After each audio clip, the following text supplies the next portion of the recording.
তাহলে ইরাকের পরে সিরিয়া, তারপরে ইরান, এরপরে পাকিস্তান।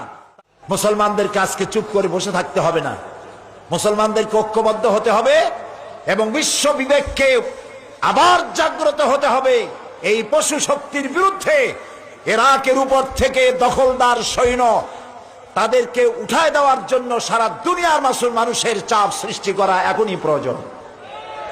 এটা যদি না করা হয় তাহলে ইরাকের পরে সিরিয়া, তারপরে ইরান, এরপরে পাকিস্তান। তার দৃষ্টিতে, আমেরিকার দৃষ্টিতে পৃথিবীর সব মুসলমানেরা সন্ত্রাসী, আর শ্যারন নাকি শান্তির পায়রা। শ্যারনরে চিনছেন? শ্যারনকে ইসরায়েলের প্রধানমন্ত্রী, শ্যারন নাকি শান্তির পায়রা বলেছে কে? ওইটার নাম আমি নিলাম না।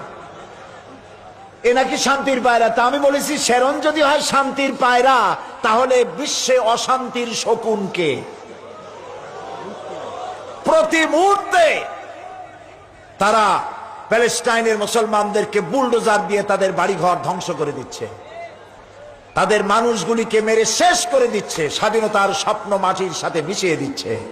ইয়াসির আরাফাত আজ পৃথিবীতে নাই। সারা দুনিয়ার শান্তিকামী মানুষের, মুক্তিকামী মানুষের প্রাণের স্পন্দন ছিলেন ইয়াসির আরাফাত। তিনি চলে গেছেন পৃথিবী থেকে।